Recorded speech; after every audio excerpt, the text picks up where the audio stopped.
There is a quiet moment in every person's life where the world seems to hold its breath. It might happen while sitting alone at a kitchen table late at night, staring at the bills. Or while walking to work with a heavy heart. Or while hearing someone else's success story and wondering why that kind of life always feels just out of reach. In that moment, a voice inside whispers that something must change. That life was meant to be more than work, more than struggle, more than repeating the same month over and over. I am speaking to that part of you now. The part that knows the future can be different. The part that feels called to rise. The lessons you will learn here are not ordinary lessons. They are the foundation of a new life. Part 1. The Awakening. TOWELTH. When I was young, I believed money came only from hard work. My father used to come home with tired eyes and a back that carried years of labor. He believed that if a man worked longer, harder, and with enough loyalty, then one day the world would reward him. Yet I noticed something strange. The years passed, but the reward never came. Our house stayed the same. Our worries stayed the same. The future stayed the same. One evening, I visited a man named Mr. Ellison who lived on the hill overlooking the town. Everyone knew him. He was quiet, kind, and unlike most of us, he did not seem to worry about anything. His house was warm. His table was always full. His time was his own. Some said he was lucky. Others said he was blessed. I wanted to know the truth. When I sat with him, he looked at me in a way that made me feel as if he already knew why I came. He handed me a cup of tea and said something that changed the direction of my life forever. He said, "Wealth is not money. Wealth is understanding." I was confused, so he continued, "Most people work for money. They chase it. They sweat for it. They fear losing it. But money was never meant to be chased. Money is like water. It flows to those who build channels for it. The wealthy are not lucky. They simply understand how money behaves." His words stayed with me like a seed planted in fertile soil. I decided that day to learn the truth about money. That began my study of the wealthy. I read their letters, their journals, and their teachings. I observed how they lived. I noticed something extraordinary. They all shared the same understanding, the same vision, the same principles. Their wealth did not come from force. It came from mindset. The wealthy did not see money as rare. They saw it as something constantly moving, always circulating, always searching for a place to grow. Most people stand with a small cup, hoping to catch whatever falls their way. But the wealthy build a lake. This realization became the first great turning point in my life. I began to ask myself new questions, not, "How can I earn more money?" but, "How can I build something that earns money for me?" Not, "How can I work harder?" but, "How can I create something that works without me?" Not, "How can I get more income?" but, "How can I build assets that continue growing even when I sleep?" This is where the true divide between the rich and the poor begins. Income requires your time. It demands your presence. If you stop working, the income stops flowing. This is what traps most people. They wake up, work, rest, repeat. Their life becomes a wheel that never stops turning. But assets are different. An asset is something that continues to produce value without your constant effort. A piece of land. A rental home. A business that runs on systems instead of your personal labor. A book that keeps selling. A digital product that needs no constant updating. An investment that increases with time. When I began to understand this, I saw the world with new eyes. I saw opportunities that had always been there but hidden from my old way of thinking. I learned that wealth begins not in the bank account but in the mind. Mr. Ellison had explained the reason most people never become wealthy. They seek comfort before freedom. They spend before investing. They choose pleasure over growth. And when their money is gone, they work again only to repeat the cycle. The wealthy make a different choice. Not because they are stronger. Not because they are smarter. But because they understand the results of every decision. When a poor man receives money, he asks, "What can this buy?" When a wealthy man receives money, he asks, "How can this grow?" This small difference shapes an entire destiny. I remember the first time I chose to invest instead of spend. I had saved a small amount. Not much. Just enough to buy a new coat that I had admired for months. A coat that would have made me look successful but not actually become successful. Instead, I invested that money into a small piece of land at the edge of town. People laughed. The land was unimpressive. Dry. Plain. They could not see what I saw. But 1 year later the railroad company came. Overnight, the land that had seemed worthless became a fortune. I earned more than I had ever imagined at that time. And I learned something deeper. The wealth was not in the land. It was in my ability to see what others did not see. From that day forward, I understood what Mr. Ellison meant. Wealth is not money. Wealth is understanding. Wealth is awareness. Wealth is the trained mind. This is the beginning of your journey. You are standing where I once stood. At the edge of a new path. The road of asset building. The road of financial freedom. The road of ownership instead of labor.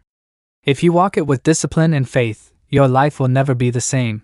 This is only the first step. The first shift. The first awakening. Your future begins now. When you are ready, tell me, shall we continue to part 2? Part 2. Okay, there comes a moment when a person realizes that being busy is not the same as being successful.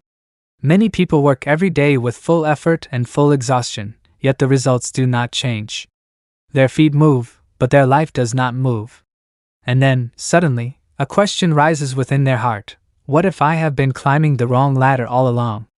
What if the door to wealth has been in front of me, but I have been knocking on the wrong one? This realization becomes a turning point. It is the moment when a person stops working harder and starts working smarter. Wealth begins the moment understanding replaces effort. Part 2. The Path of True OWNERSHIP. After my first lesson with Mr. Ellison, I felt as though I had been given a key. Not to riches immediately, but to a new way of seeing the world. I began to notice something that had been hidden from me all my life. The wealthiest people in our town were not the hardest workers. In fact, they were often the ones who seemed to have the most time to think, plan, and enjoy life. I wondered how this was possible. Why did some men break their backs in fields or factories and remain in the same circumstances year after year, while others worked fewer hours yet owned the largest homes, controlled important businesses, and traveled freely? The answer became clear when Mr. Ellison invited me to join him on a visit to one of his businesses. It was a small manufacturing shop near the river. When we arrived, I expected to see him directing workers, managing machines, or handling problems. Instead, I saw something entirely different. The machines were running. The workers were busy. The office staff was handling orders and shipments. The managers were watching over operations. Yet none of them were relying on him. The business was functioning smoothly without his presence. He stood next to me, smiling kindly. He said, "That is true ownership. A business is not yours if it requires your constant presence. If you must be here every day, then you do not own a business. You simply own a job that pays more than other jobs." His words were gentle, but they struck deep. I realized that many people who called themselves business owners were simply self-employed workers trapped in their own creation. They believed they had found freedom, yet they had built another cage. Mr. Ellison continued, "A true business owner builds systems. He trains others to run those systems. He trusts those systems more than he trusts his own daily effort. His job is to improve the machine, not to be the machine." This clarity felt like a window opening in my mind. He explained that a business is like a living organism. It needs processes, routines, and a clear structure. If it depends on the owner's daily energy, it cannot grow beyond the limits of one person. But if it is built on systems, it can expand, adapt, and multiply. Then he revealed something even more striking. One business is not enough. A man must create multiple streams of income within his enterprise. Every resource must serve more than one purpose. Every skill must create more than one profit. He pointed to the manufacturing shop and explained how the business produced goods for local sale, shipped products to distant towns, repaired items for extra income, and even trained apprentices for a fee. The same building, the same equipment, the same workers, yet many sources of income. I understood then that the wealthy do not rely on one river. They create an entire network of streams. As we walked back toward town, he told me about another path to wealth that few understand. The purchasing of existing businesses. I had always believed that a business must be created from the ground up. But he explained that the wealthy often buy businesses that are already functioning but poorly managed. They improve operations, train staff, and update systems. With these simple changes, the business becomes far more profitable. It is like taking a sick tree and nourishing it back to health, then harvesting fruit for years to come. He said. A wise man does not always plant the seed. Sometimes he purchases the orchard. As days passed, another lesson revealed itself to me. The wealthy do not limit ownership to physical businesses alone. They also own pieces of businesses created by others. They do this through stock ownership. When a wealthy person buys shares in a company, he receives a portion of the profits, called dividends. These dividends arrive whether he works or not. They are the financial reward of ownership without involvement. I once believed the stock market was a place of gambling and guessing. But the wealthy treat it differently. They study the business behind the stock, not just the numbers on the market board. They choose companies that have proven leadership, strong products, and reliable growth. They especially value companies that increase their dividend payments over time because these payments are like rental income from ownership. And then came the lesson that changed my understanding of time itself. The wealthy do not spend the income their assets produce. They reinvest it. Every dollar that returns to them is used to purchase more assets. This creates the unstoppable force known as compounding. At first, the growth is slow, almost invisible. The mind grows impatient. But patience is the secret ingredient. For when the amount grows large enough, compounding begins to accelerate. Slowly at first. Then suddenly. Mr. Ellison looked at me and said, "The poor spend what they earn. The wealthy plant what they earn so it can grow. This is the difference between a life of survival and a life of freedom." We walked in silence back to town. The sun was setting. The streets were quiet. I understood something I had never understood before. Wealth is not an event. Wealth is a direction. Wealth is not a moment. Wealth is a method. You do not need large capital to begin.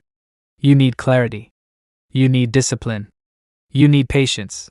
And now that you know this, your journey has truly begun. Would you like me to continue to part 3? Part 3. Okay, there is a moment in every wealth journey when progress begins to feel slow. The early steps require patience and faith. Nothing seems to change on the outside. Yet deep inside, something powerful is forming. This is the part where most people quit. They return to old habits because they cannot yet see the results. But the ones who continue, who stay steady, who keep planting seeds even when the field still looks empty, those are the ones who rise into abundance. Wealth favors those who do not rush the harvest. Part 3. The hidden season of growth. The third lesson came to me slowly, like a sunrise that begins as darkness and becomes light so gradually that you don't notice the world changing until it is already bright. By now I had begun investing small amounts into a savings account and a few dividend-paying stocks that Mr. Ellison helped me understand. I had started controlling my spending and saving a portion before I allowed myself to use any for comfort or pleasures. It felt rewarding at first. I felt disciplined. I felt proud. But after several months, I looked at my numbers and saw almost no real growth. The amounts were small. They seemed to grow only by crumbs. There was no grand reward yet. No dramatic change in my circumstances. I still worked the same job. I still lived in the same small house. My life looked almost exactly the same. I felt disappointment rising inside me. One evening, I sat with Mr. Ellison on his porch. The air smelled like rain. I confessed my frustration. I said, "I have been doing everything you taught me. But nothing is changing. The money is growing so slowly that I feel foolish for waiting. I could be enjoying that money instead of watching it barely grow." He listened quietly, and then smiled knowingly, as if he had waited for this moment to arrive. He stood, walked into his garden, and returned with 2 seeds in his hand. He placed them gently on the table. He said, "This is the lesson every wealthy person must learn before wealth appears. The lesson of the seed." He held up the first seed. "This seed is eaten. It brings a moment of satisfaction and then it is gone forever." Then he held up the second seed. "This one is planted. At first, it changes nothing. The ground looks the same. Days pass and nothing happens. Weeks pass and still there is only soil. And then, slowly, a sprout appears. A tiny thing. Too small to feed anyone. But if protected and fed, that sprout becomes a tree. And that tree produces fruit for decades. Fruit you can eat. Fruit you can sell. Fruit you can plant to grow more trees. He looked at me with a soft seriousness. Every dollar is a seed. The poor eat their seeds. The wealthy plant them. The rain began to fall, gentle and steady. I understood the message. I had been looking for fast results. I was treating investing like an event instead of a process. I wanted reward before growth. But wealth, real wealth, requires time to take root. He continued. Discipline feels painful in the beginning because you are changing your relationship with desire. The poor spend to feel pleasure now. The wealthy save to feel freedom later. At first, the sacrifice seems heavy. But soon, it becomes natural. And after enough time passes, the results grow so rapidly that the early years feel like nothing. This was the lesson of delayed gratification. The idea that temporary discipline creates permanent comfort. While the opposite is also true. Temporary comfort creates permanent struggle. The next lesson he taught me came through another story. He said, imagine a man who works one job his entire life. He depends on that single income. He believes it is enough. But one day, the factory closes. Or his body becomes weak. Or the economy shifts. And suddenly, everything stops. He paused and let the silence speak. That man is not poor because he had a small income. He is poor because he had only one source. Then he walked me through the life of another man.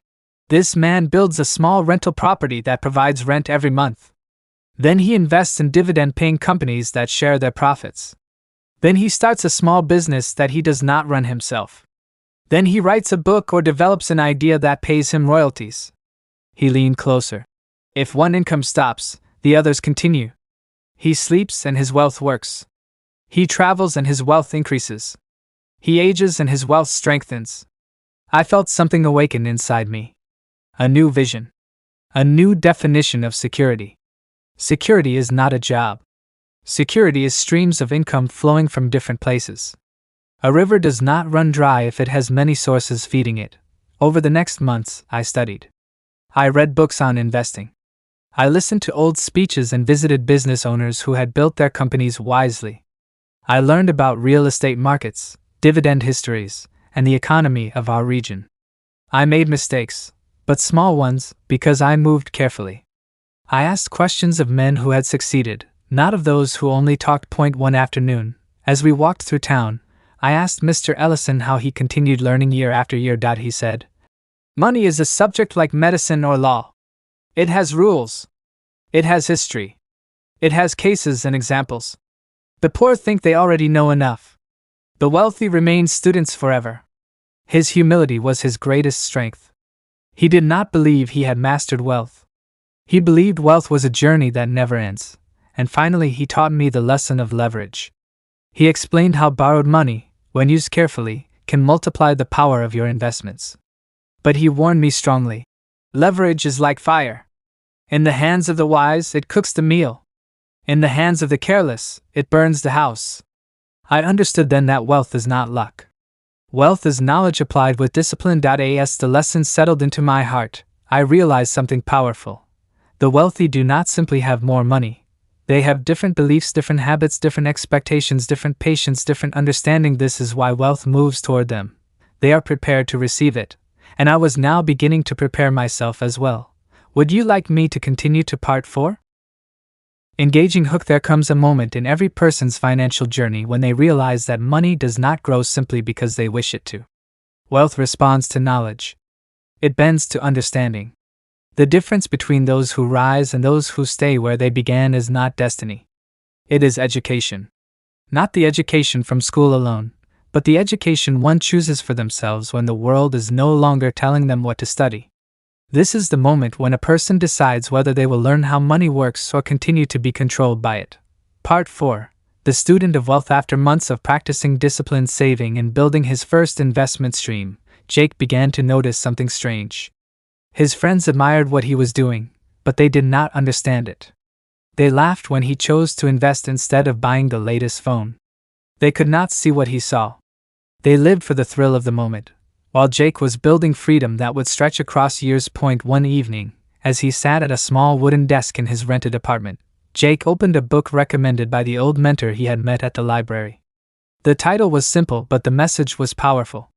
It said that every skill a person possesses is the result of training. If one wants to become wealthy, they must study wealth the way a doctor studies medicine or a farmer studies soil. Wealth is not luck. It is knowledge applied over time.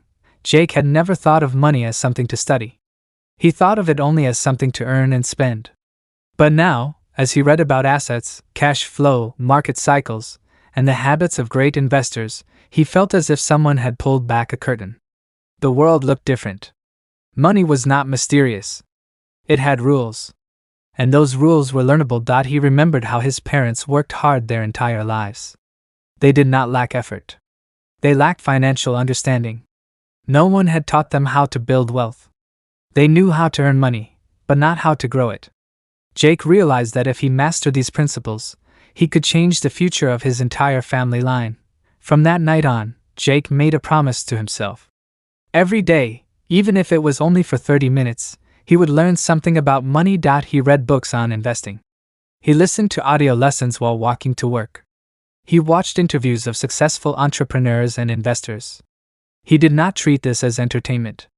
He treated it as training for his financial future. As weeks passed, his confidence grew. Markets no longer frightened him.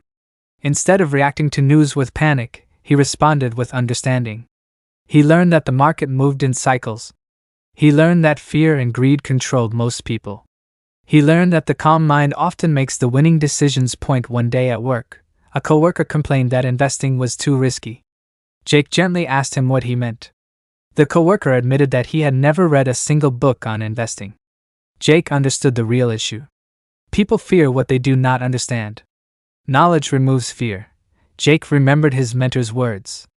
The price of education is always less than the price of ignorance.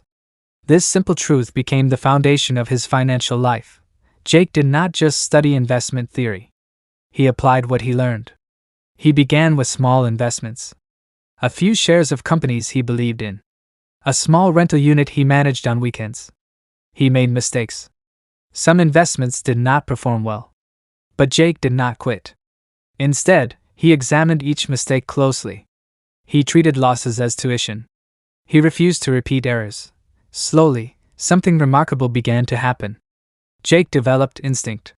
Not guesswork, but informed intuition built from knowledge and experience. He could look at an opportunity and sense whether it was worth pursuing.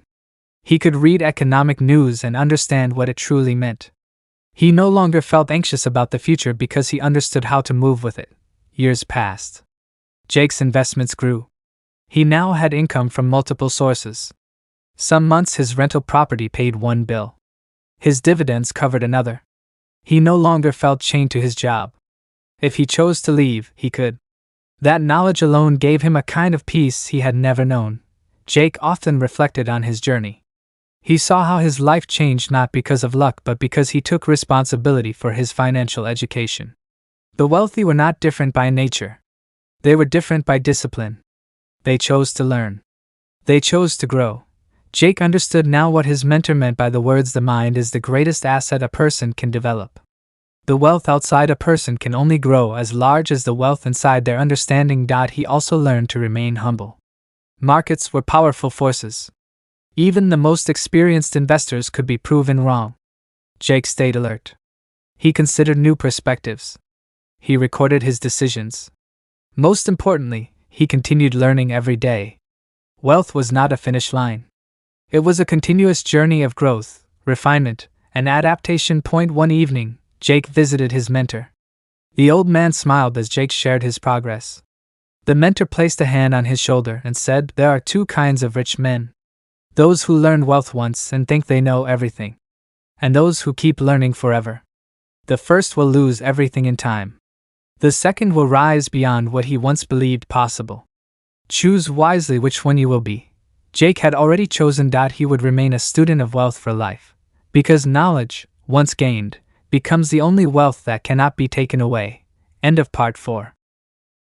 Engaging hook. There comes a time in a person's wealth journey when they realize that money alone is not enough. Savings alone are not enough. Even discipline and education are not enough. There is a final key that separates the wealthy from everyone else. This key allows them to grow faster than the average person believes possible. It is the tool that magnifies effort and accelerates progress. This tool is called leverage. When a person learns to use leverage wisely, doors open that once seemed locked forever. Part 5.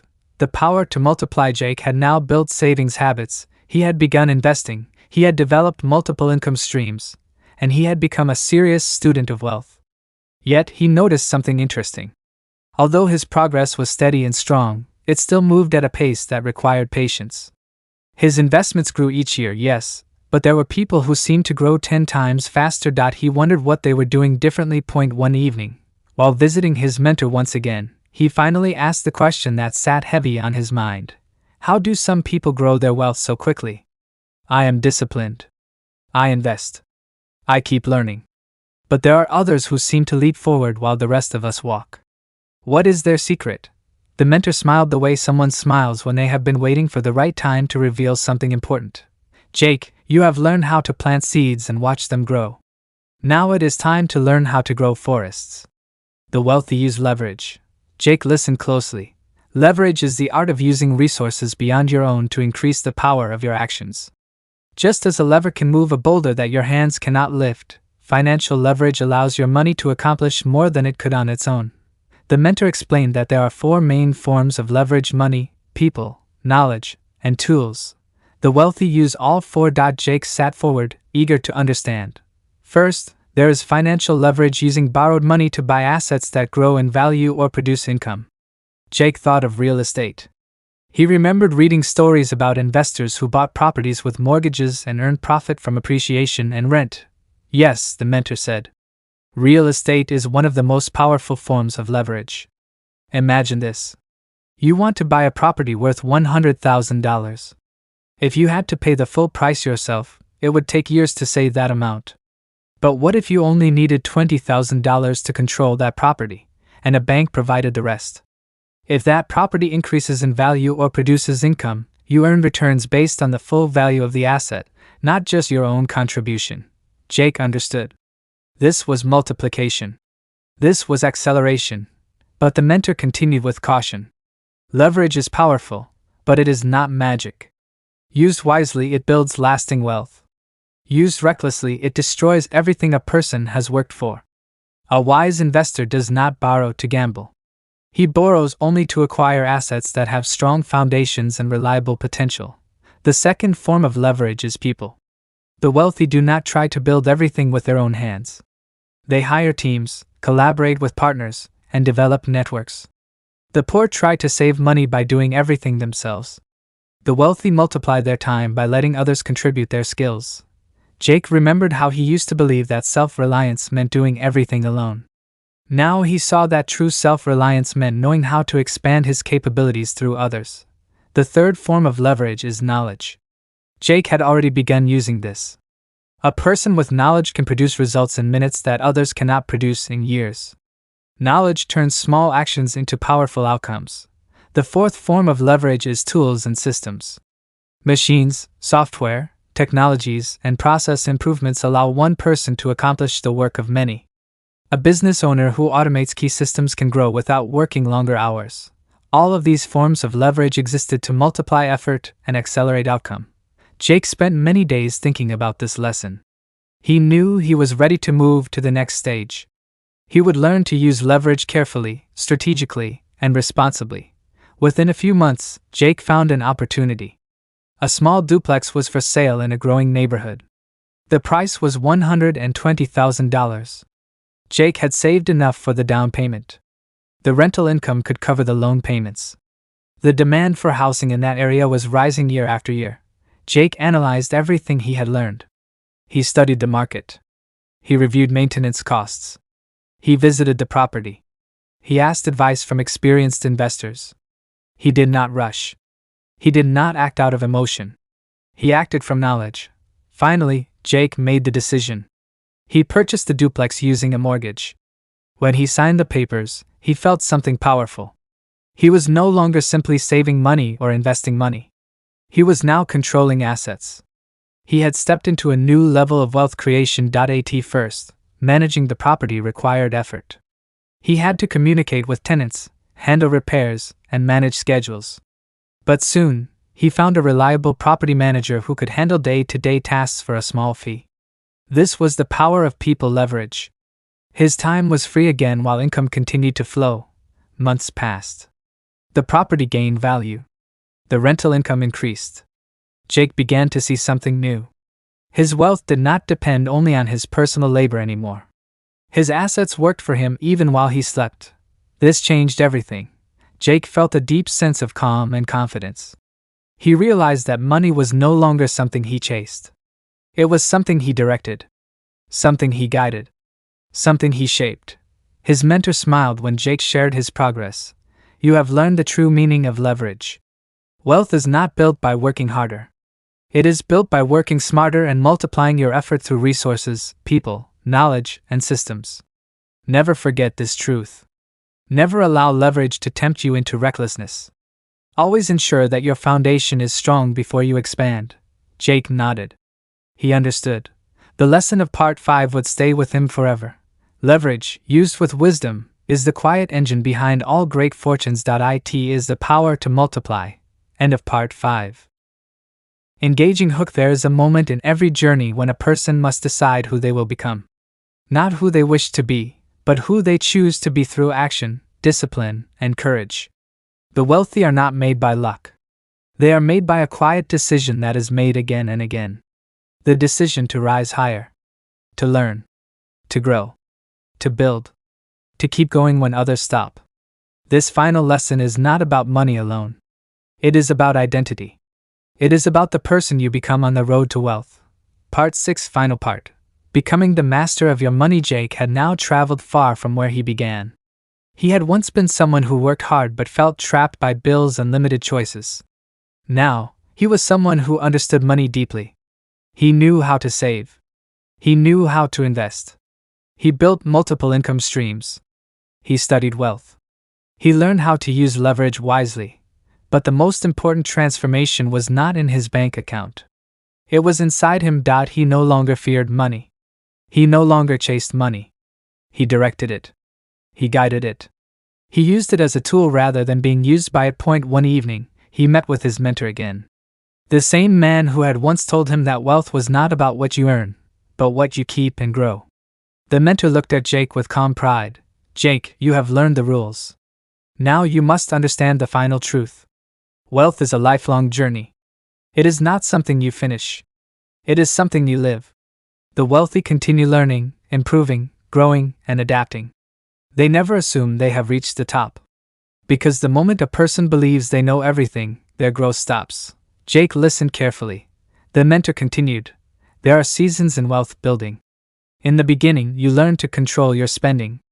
Then you learn to build assets. Then you learn to use leverage. Then you learn to create systems that work without your constant effort. Now comes the final season. The season of leadership and stewardship. Jake asked what that meant. The wealthy become responsible not only for their own money, but for the opportunities they create for others. As your wealth grows, so does your influence. People watch your actions. They learn from you. They depend on your example. Your character matters even more now than your investments. Jake understood the weight of this. Wealth was not only about having more. It was about becoming more. The mentor continued. There will be temptations. There will be distractions. There will be moments when you will think you can relax and stop learning. Do not fall into that trap. A mind that stops growing begins to decline. A business that stops improving begins to weaken. Wealth stays with those who remain sharp and aware. Jake nodded. He thought of all the times he had seen people win money quickly and lose it just as fast. They had changed their income, but not their habits. They had gained money but not wisdom. The mentor leaned forward. There is one more lesson. The most important lesson. Wealth is not only about building money. It is about building freedom. Time freedom. Life freedom. Emotional freedom. The ability to wake each day and choose how you will live. That is the true treasure. Money is only the vehicle that makes this possible. You have done the work. Now live with purpose. Jake felt these words settle into his heart. He knew they were true. He had felt the change already. He no longer woke with stress. He no longer feared the future. He felt calm, centered, and confident. He had moved from survival to creation. In the months that followed, Jake continued to grow his assets. He purchased another small rental property. He expanded his business by hiring 2 employees who shared his values. He invested consistently in dividend-paying stocks. He continued reading, studying, and learning from those who had built great fortunes before him. But he also did something new. He began teaching others. He did not stand on a stage or write a book. He simply helped those who were where he once had been. The single mother who wanted to understand budgeting. The young employee who felt trapped by debt. The retiree who feared outliving his savings. Jake shared his knowledge with patience and kindness. In doing so, he discovered something beautiful. Wealth grows faster when it is shared. Not by giving money away carelessly, but by helping others grow stronger, wiser, and more capable. When the people around you rise, your world rises with them. One day, Jake walked through his neighborhood. The sun was warm. The air felt light. He passed one of his rental properties and saw a family playing together in the yard. The father was laughing. The mother was smiling. The children were running with joy. Jake felt something deep in his chest. He had not just built wealth. He had built stability, security, opportunity. Not just for himself, but for others. This was the true reward. Jake had become the master of his money. And even more importantly, he had become the master of his future. The mentor had been right all along. Wealth is not measured in dollars. It is measured in freedom, peace, purpose, and the ability to shape life on your own terms. And now, the journey belongs to you. If you enjoyed this story and want more inspiring content, make sure to subscribe, share, and comment. Your support helps these lessons reach others who are ready to change their lives too.